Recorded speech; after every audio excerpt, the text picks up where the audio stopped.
સંસ્કાર શાસ્ત્રના આ સિરીઝમાં આપણે જોઈશું કે કપલ્સ જ્યારે કોઈ પણ પ્રેગ્નન્સી પ્લાન કરે એટલે કે કન્સીવ કરવાનું પ્લાન કરે એ પહેલાં એમના શરીરની શુદ્ધિ સાથે મનની પણ શુદ્ધિ કરવી ખૂબ જ જરૂરી છે.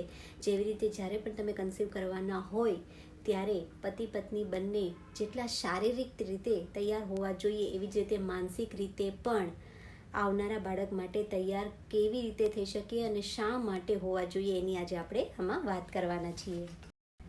જેઓ પતિ પત્ની આહાર લે છે એ આહાર સાત્વિક હોવો જોઈએ અને એ આહાર ઉપરથી જ તમારું જે શારીરિક વિકાસ છે એ થાય છે અને એના ઉપરથી તમારું આવનારું બાળક કેવું હશે, શારીરિક અને માનસિક રીતે મજબૂત, એ નક્કી થાય છે. એટલે સારા આહારની સાથે સારું આચરણ પણ એટલું જ મહત્ત્વનું છે. પતિ પત્ની જ્યારે કન્સીવ કરે એના 3 મહિના પૂર્વેથી જ એને આ તૈયારીમાં લાગી જવું જોઈએ. એને આજુબાજુ એવું વાતાવરણ ઊભું કરવું જોઈએ કે એ બંને વચ્ચે, પતિ પત્ની વચ્ચે સારું પ્રેમભર્યું વાતચીત થતી હોય. આજુબાજુનો એમનું જે મિત્ર વર્તુળ છે એ થોડુંક સાત્વિક હોવું જોઈએ, એટલે કે એ લડાઈ ઝઘડા વગરનું હોવું જોઈએ. વધારે પડતા ઉજાગરા છે, બહારનું જંક ફૂડ છે વગેરે ના લેતું હોવું જોઈએ. આ ઉપરાંત એવી કોઈ પણ વાતોએ જે નાની નાની બાબતો, જે વ્યવહારિક વાતો છે એમાં એ લોકો ઝઘડા કરતા ના હોવા જોઈએ. એવી નાની નાની જે બાબતો છે એને કન્સીવ કરવાના 3 મહિના પહેલાંથી જ તમારે બધું શોર્ટ આઉટ કરીને પછી જ બાળક રાખવાનું પ્લાનિંગ કરવું જોઈએ.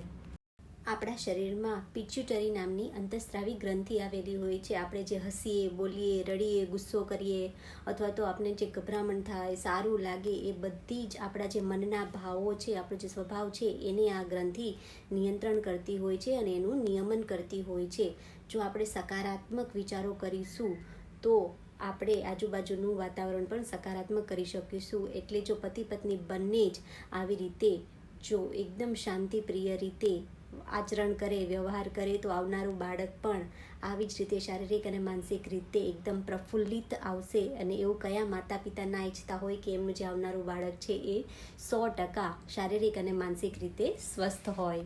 નો જે યુગ છે એ પ્રદૂષણનો યુગ છે અને પ્રદૂષણની સાથે સાથે ઘણા લોકોને મનનું પણ પ્રદૂષણ હોય છે. તો જ્યારે પણ આવી રીતે કોઈ પણ કપલ્સ કન્સીવ કરવાનું વિચારે એના પહેલાં એમના શરીરમાં જે પ્રદૂષણ રહેલું છે, એમના મનમાં જે પણ પ્રદૂષણ રહેલું છે એને દૂર કરીને પછી જ આગળ તમારે બાળક રાખવાનું પ્લાનિંગ કરવું જોઈએ. અને બાળક રહેતા પહેલાં માતા પિતાએ શું ખાવું જોઈએ, શું ના ખાવું જોઈએ, કેવું આચરણ કરવું જોઈએ, કેવી રીતે ફરવું જોઈએ, એ જો તમે જાણવા માંગતા હોય તો આખી મેં ગર્ભશાસ્ત્ર સંસ્કારની જે સિરીઝ છે એમાં બધી જ વાત કરેલી છે. અને તમે જો એવું જોવા ઈચ્છતા હોય તો એની જે લિંક છે હું ડિસ્ક્રિપ્શન બોક્સમાં આગળ મૂકી આપીશ.